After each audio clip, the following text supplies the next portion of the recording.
High everyone, welcome back to my channel. I hope तुम्ही सगळे खूप छान, मस्त आणि आनंदी असणार. चला, माझ्या बाल्कनीमध्ये जी कार्पेट आणलेली होती ना, गेल्या वेळेत मी फक्त अंथरून ठेवली होती, ती आमची पूर्णपणे फिक्स करून झालेली आहे. आम्ही घरच्या घरीच काहीतरी ते एक लिक्विड मिळतं, SR म्हणता आय थिंक त्याला, त्याच्या मदतीने फक्त भिंतींना लावून त्याला चिटकवून घेतलेली आहे. कारण सुट्टीचा नेक्स्ट डे होता आणि बराचसा वेळ होता आमच्याकडे. म्हटलं चला घरच्या घरी करूया आणि एकदम मस्त आता छान झालेली आहे.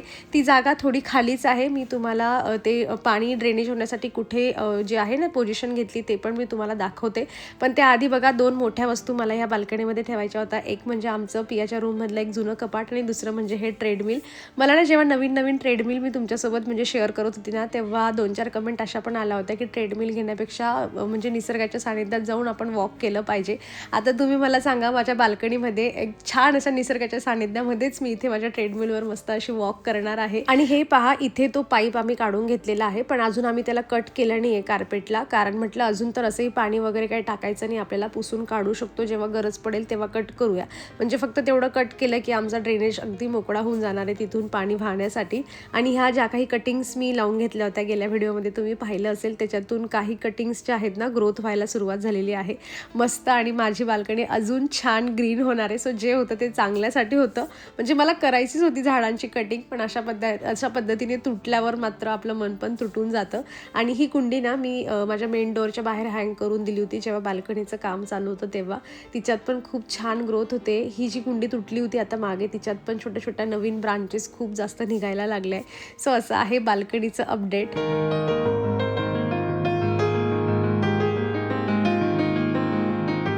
फायनली माझ्या डिशवॉशच्या टॅबलेट्स आलेल्या आहेत. म्हणजे मी इतका मूर्खपणा केला होता, तुमच्यासोबत शेअर केलंच मी सगळं. पण ठीक आहे, ती एक एक्साइटमेंट पण असते, चला यार आपण थोडीशी सेविंग केलेली आहे आणि त्यानंतर आपल्याला हे रिसीव झालं आहे. आपल्याला ज्या काही कामं आपण करत नाही ना काही काळासाठी, ते आपण करायला सुरुवात केली ना बऱ्याच मोठ्या गॅपनंतर, आपल्याला त्या कामाचं महत्त्व पण कळतं. सो चला, असो टॅबलेट्स माझ्या आलेले आहेत. मी अगदीच तुम्हाला कंपनी रेफर वगैरे करत नाही. मी या फिनिशच्या डिशवॉश टॅबलेट मागवलेले आहे. याचा रिझन असं की ही मला असं वाटतं की बाकीच्या दुसऱ्या यांच्यापेक्षा थोडी रिजनेबल आहे. हिच्यापेक्षा पण अजून कमी कॉस्टवाल्या मिळून जातील तुम्हाला सर्च केलं तर. पण मी ही पर्टिक्युलर लास्ट टाईम मी अशीच हिला मागवली होती आणि मी तिला 2 तुकडे करून यूज करत होती, म्हणून मला हीच पाहिजे होती. कारण मी एक वेळा ना म्हणजे पूर्ण टॅबलेट टाकून पण भांडे वॉश करून बघितले, अर्धी टाकून पण वॉश करून बघितले आणि दोघांनी सारखे निघतात. सो मी असा विचार केला की 18-19 रुपयाची एक टॅबलेट यूज करण्यापेक्षा तिचे 2 भाग करायचे आणि एका टॅबलेटमध्ये 2 वेळा आपण मशीन चालवून घेऊ शकतो. छोटीशी सेविंग आहे आणि ही टॅबलेट ना इझिली कट पण होऊन जाते, म्हणून मला पर्टिक्युलर हीच पाहिजे होती. तुम्ही कंजूस आहात की नाही माहीत नाही, पण माझे व्हिडिओ जर तुम्ही रेग्युलर पाहत असताल ना, तर मी गॅरंटी देते हळूहळू थोडा कंजूसपणा तुमच्यामध्ये येऊनच जाणार आहे. आणि फ्युचरमध्ये तुम्ही डिशवॉशर घेतलं किंवा तुमच्याकडे असेल ना, तर ही टॅबलेटची ट्रिक तुम्ही नक्की ट्राय करा. हेल्पफुल आहे, कारण दोघंही अर्धी टाका पूर्ण टाका, दोघांचेही भांडे अगदी सेम निघतात. आणि ह्या कपमध्ये मी ते तुकडे करून ठेवलेले आहेत. ही बाल्कनी पण मला आवरायची आहे, पण मुहूर्त मात्र काही निघत नाही आहे. कारण तो माझा एक प्रकारचा स्टोरूम आहे आणि स्टोरूमला आपण कितीही आवरलं, शेवटी त्याच्यात नेक्स्ट टाईम आपण जेव्हा सामान ठेवायला जातो तो अगदी आपण एकतर फेकतो, नाहीतर मग खुपसून ठेवत असतो. त्यामुळे मी जास्त मनावर घेत नाही, पण वाटतं आपल्याला की चला क्लीन करूया. आणि ही बघा, ही मी प्रमोशनसाठी मला ही नेस्टियाची जी आहे ना, ही अशी लॉन्ड्री बास्केट मी आली होती, ज्याच्यामध्ये मी सध्या माझे जे काही हॉल व्हिडिओचे प्रोडक्ट्स वगैरे असतात ना ते ठेवते. दिसायला पण छान आहे, मजबूत पण आहे. पण त्यांचे प्रोडक्ट्स ना म्हणजे दिसायला जेवढे छान आणि मजबूत असतात ना, तशी त्यांची प्राईस पण मजबूत असते. सो अशी जर मी तुम्हाला एखादी दुसरी कंपनीची मिळाली ना, तर मी प्रोडक्ट टॅग करून देईल. आणि महत्त्वाचं म्हणजे मी घेताना असा विचार केला नव्हता की मी इथे ठेवेल तिला, पण ती ह्या सोप्यासोबत ना म्हणजे कलर पण थोडा मॅच होते आणि दिसायला पण कॉम्बिनेशन छान दिसतं त्यांचं. घरी आल्या आल्या आमचं काय खेळणं चालू आहे, हे पियाला बाय द वे चॅलेंजचं गिफ्ट मिळालेलं आहे ना पिया. काल आम्ही हे ऑनलाईन मागवलं. अगं थांब, आवाज नको करू. आणि काल जसं की रिसीव झालंय तसं याच्यासोबत खेळणं चालू आहे. तिला सांगितलं की हे 3+ इयरसाठी आहे, म्हणजे 3 वर्षांच्या. मग ती म्हणते की 3 वर्षापासून तू सुद्धा खेळू शकते मम्मा, आम्हाला हेच पाहिजे. म्हटलं घे बाई, जाऊ दे. कारण चॅलेंज कंप्लीट करण्यासाठी तिला 5 दिवस न रडता काढावे लागले. काय ग पिया, किती हार्ड होतं ना ते, टफ होतं ना. आणि हे पूर्ण असेंबल झाल्यानंतर ॲक्च्युली ही खालची जी आहे ना ती बास्केट आहे, त्या बास्केटमध्ये हा सगळ्या सामान त्या बास्केटमध्ये वाहून जातो. मी याची लिंक पण तुम्हाला देईल डिस्क्रिप्शन बॉक्समध्ये. पिया एवढी किंवा पियापेक्षा लहान मुलगी असेल तर तुम्ही घेऊ शकतात. पिया तू कसं करत होती ते, किती ते कसं बोलत होते, किती वेळा तिचं चालू आहे यार, पण किती क्यूट आहे ते हाऊस, किती किचन माझं क्यूट आहे. आता पण घरी आली नाही की डायरेक्ट ती इथेच बसली खेळायला. मी हे घरात ठेवलं होतं असंच्या असं बेडरूममध्ये, तिथून आणलं आणि इथे आता सगळं करणं चालू आहे. आता जेवण कर पटपट, हे की नाही? ते वालं नाही करणार. इकडे बघ काय, हे वालं करूया. त्याच्यामध्ये एकच पदार्थ बनतो, तो म्हणजे ऑमलेट नाही हे पण आणि स्टीम व्हेजिटेबल्स. हे दोनच पदार्थ बनतात आमच्या किचनमध्ये. ऑमलेट आणि व्हेजिटेबल असल्यामुळे खाऊ शकत नाही. दिलं नाही त्यांनी. मी अजून ऍड करू शकते, कारण की ही जी प्लेस आहे ना, इथं मी सगळं जेवण करायचं ठेवलंय. पण वी आर व्हेजिटेरियन. ऑमलेट आपण खात नाही. ऑमलेट नाही, ऑमलेट. हा, फुटलेला ते पण. अंडा असं पण नाही की अंडा तरी दिलं. पण एक गोष्ट चांगली आहे की काल सायंकाळपासून त्याच्यातच बिझी आहे ती. होमवर्क पण तिने वेळेवर करते. ती होमवर्क तसं तिला जास्त नसतो, पण थोडासा होता. आता एक्झाम चालू होणार आहे म्हणून तो पण तिने वेळेवर केलेला आहे. आणि आता पण जेवण पटपट करणार आहे पिया. त्याच्यानंतर तिला खेळायचं असेल तर पटपट आवरेल एकदम. ट्युशनला जायचं आहे, हे की नाही? म्हणजे अशी नवीन एखादं खेळणं घेतलं ना घरामध्ये की हमखास पुढचे 3-4 दिवस एकदम मस्त आरामात जातात. जे सांगितलं ते ऐकेल, कारण हे 8 दिवस रिटर्न करू शकते मी याला. 8 दिवसपर्यंत पियाला धमकी देणार आहे. पिया ऐकते की रिटर्न करू, तुम्ही पण हे ट्राय करत जा ऑनलाईन काही मागवलं तर, हे की. तुझ्या ते बुक्स पण दाखव ग, ते मंडाला आर्टच्या बुक्स दाखवशीला जेवण करून झाल्यावर दाखव. छान आहेत ते. आपण असं कलरिंग वगैरे करायला आवडत असेल ना तुम्हाला. मला सबसे कुठली आवडली सांगू? Art and culture. Art and कल्चरची. हा, ते आता जेव्हा आपण जेवण करून घेऊया, रिअल वाला, इथलं नाही, रिअल वाला जेवण, आणि मग दाखव तू बुक्स. उठ मला लवकर, चल. रिटर्न करेल, थांब नाही, रिटर्न करेल मी डायरेक्ट. पिया तू छोटा बेबी झालायस, तू वाटत नाही 8 इयरचा बच्चा आहे असं. 4-5 इयरची वाटतेस. मला मशीन लावायला ऑलरेडी उशीर झाला होता. मी स्वयंपाक करत होती तेव्हा मशीन बंद झालं. पियाच्या पप्पांना सांगितलं मी, म्हटलं मशीन तेवढं बंद झालंय, कसे बसे कपडे टाकून द्या. पूर्ण स्टँडसुद्धा ओपन नाही केलाय त्यांनी. याच्यातच एकमेकांवर सगळे कपडे टाकून ठेवले. अर्धे तर सुकले पण बिचारे तसेच.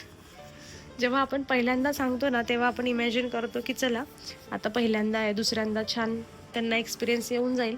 पण नाही, आपली कामं आपणच करतो नेहमी व्यवस्थित. चला असो. हे बघा फूल, कालच्या दिवशी 2-3 फुलं होते याला छान. इकडे जास्वंदाला पण बघा किती छान फुल आलंय, मस्त दिसतं एकदम. आणि अजून ना मी 2-1 पिटोनियाचे पण जे आहेत ना झाडं आणलेली आहेत. इकडे पाहू शकता तुम्ही. त्यांना पण मला 2-3 दिवस झाले आता, आणि त्यांना शिफ्ट करून घ्यायचं आहे, पण काही त्यांना मुहूर्तच निघत नाही शिफ्ट करून घ्यायचा. तसेच्या तसे पिशवीच्या पिशवी मी इथे ठेवून दिली आहे. आणि त्यांना कड्या बघा किती प्रमाणामध्ये कड्या येत आहे. म्हणजे फ्युचरमध्ये इतके फुलं येतील ना याला. पिटोनियाला काय करायचं ना, तुमच्याकडे जर पिटोनिया असेल तर एक ट्रिक सांगते. आता बघा हे फूल ना उद्याच्या दिवशी कोमेजायला लागेल. ते कोमेजलं ना की त्याचं इथून कटिंग करून टाकायची, इथून. म्हणजे काय होतं, ते इथे सीड्स बनायला सुरुवात होतात मध्ये. जसं मी एक्झाम्पल तुम्हाला देते, हे बघा इथे मध्ये दिसतंय, याच्यात सीड बनेल ही हळूहळू. मग ते झाडाची सगळी एनर्जी त्या सीड बनवण्यावर जाण्यापेक्षा त्याला कट करून टाकायचं, जेणेकरून झाडाची एनर्जी नवीन छान छान कड्या बनवण्यावर जाईल. सेम सदाफुलीला पण तसंच करायचं. मी बऱ्याच वेळा रिकामा वेळ असला ना की असे हे कट करून टाकते. हे बघा हे सगळे आता सीड्स बनल्या असतात याच्या मोठ्या मोठ्या, जशी की आता इथे एक झालेली आहे. पण मी ही ग्रो करते मुद्दामून, मला सीड्स मिळतील म्हणून. पण जास्त फुलं पाहिजे असतील तर ही सोपी ट्रिक आहे की त्याच्यात सगळ्या अशा सीड्सवाल्या ह्या शेंगा म्हणतो आपण त्याला, ह्या काढून टाकायच्या. म्हणजे जास्तीत जास्त फ्लावरिंग जी आहे ती तुम्हाला तुमच्या झाडांमध्ये पाहायला मिळेल. सो ये थी हमारी गार्डन की आज की छोटीशी टिप. आय होप तुम्हाला माहीत नसेल आणि तुम्ही एन्जॉय केलेली असेल, आणि फ्युचरमध्ये तुम्हाला नक्कीच हेल्पफुल पण ठरेल.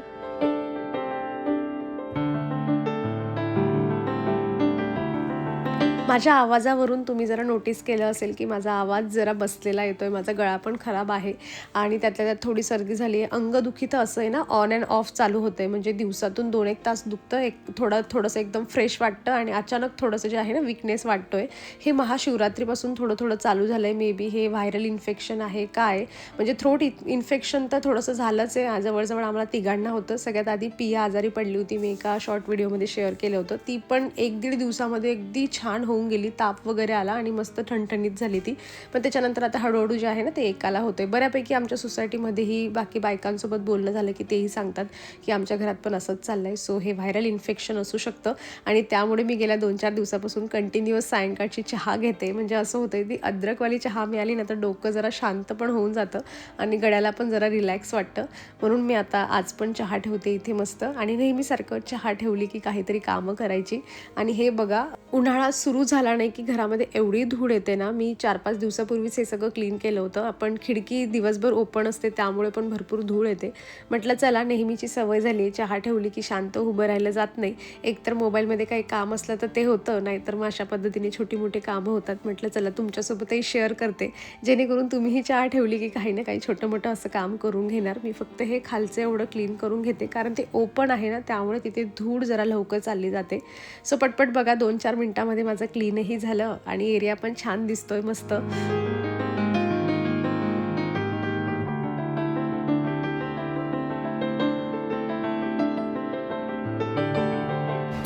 चहा घेतली मी, जरा वेळ फक्त ह्या वेलकडे बघायला आली आणि त्याच्यात मला दिसली की ही एक फांदी आहे जी तुटलेली होती त्याच दिवशी आणि तिथे अशी ती दुसऱ्या फांद्यांमध्ये अटकलेली होती. म्हणजे जेव्हा पण यावं ना तेव्हा एक फांदी तरी मला याच्यातली तुटलेली सापडूनच जाते. पण त्याचं ग्रोथ वरून जे आहे ना ती खूप छान होते आता, त्यामुळे भरून जाईल ते थोड्या दिवसांनी. पण आहे आता हे एवढे कटिंग मला मिळालेले आहे, एवढ्या ब्रांचेस आहेत. म्हणजे एक छोटी कुंडी तरी मी ह्या कटिंग्सने जे आहे ना ती ग्रो करून घेऊ शकते, एवढ्या ह्या आहेत. चला आता ते मला जे प्लांट्स आहेत ना पिटोनियाचे ते पण मला शिफ्ट करून घ्यायचे होते. म्हटलं आता हे पण मला सापडलंच आहे कारण याच्यासाठी मी अजून 2 दिवस वेट करू शकत नाही. ऑलरेडी तुटून बरेच दिवस झाले, तिथेच ते अटकलं होतं. आता त्याच्यानंतर ही ग्रो पण होणार नाही. हिला पण जे आहे ते एका छोट्या कुंडीमध्ये शिफ्ट करते. मला ना ॲक्च्युली असं छोट्या कुंड्या घेऊन असं इथे पण जे आहे ना असं काहीतरी ठेवायचं, असं हँगिंग प्लांट सारखं दिसलं पाहिजे छान बाहेरून आल्यावर. सो अशा छान कुंड्या छोट्या छोट्या ग्रो झाल्या की मग त्या तिथे ठेवेल. तो पिटोनिया आहे ते पण शिफ्ट करते आणि चला काही छान शेअर करता आलं गार्डनिंगबद्दल तर ते पण तुमच्यासोबत शेअर करते. पसारा तर खूप जास्त झाला इथे, पण ह्या दोघंही मोठ्या साईजच्या कुंड्या नव्हत्या माझ्याकडे, म्हणून छोट्या साईजच्या कुंड्यांमध्ये याला शिफ्ट करून घेतलं आहे. इकडे ह्या कटिंग्स पण लावून घेतल्या आणि बघा तरी पण ही अजून एवढी ब्रांच उरली. म्हणजे याला कुठल्या ना कुठल्या कुंडीमध्ये मला लावावं लागेल. इकडे हे पण लावून झालं आहे मस्त. आता हे ठेवा आणि हा सगळा पसारा आवरा. गार्डनिंग नंतर जे छान छान फुलं बघायला मिळतात, मन प्रसन्न होतं. पण बऱ्याच वेळा हे सगळं आजूबाजूचं जे आहे तो पसारा मला खूप वेळा आवरावा लागतो. आठवड्यातून एकदा तरी किमान असा पसारा होतोच आणि तो सगळं आवरावा लागतो. माती धूळ सगळं असं. चला मी हे सेट करते.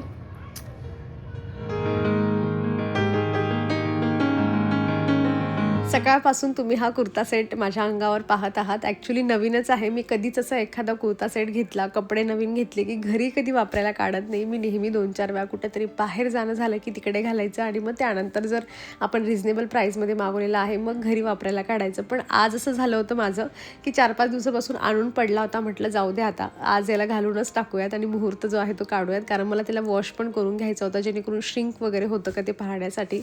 सो तुम्हाला या कुर्त्या सेटची लिंक हवी असेल तर डिस्क्रिप्शन बॉक्समध्ये दिलेली आहे. मी मिशोवरून मागवलेलं आहे आणि मिळता जुळतं प्रोडक्ट मी जे आहे ते टॅग करून देईल. तसं तर मी स्मॉल साईजमध्ये मागवला आहे म्हणून मला 350 रुपयाला मिळाला आहे. पण मीडियम लार्ज वगैरे जर घेतलं ना तर 450च्या पुढे त्याची प्राईस जाते. सो तुम्ही स्मॉल और एक्स्ट्रा स्मॉल मागवला ना तर तुम्हालाही 350च्या अराउंड जे आहे तो मिळून जाईल.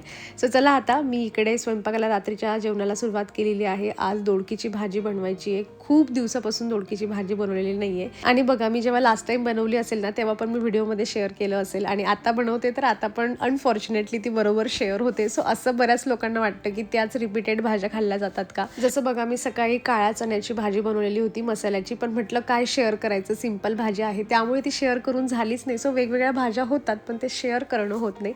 चला असो, मी इकडे माझा स्वयंपाक करून घेते. त्याच्यामध्ये काहीच नाही ठेवू शकत.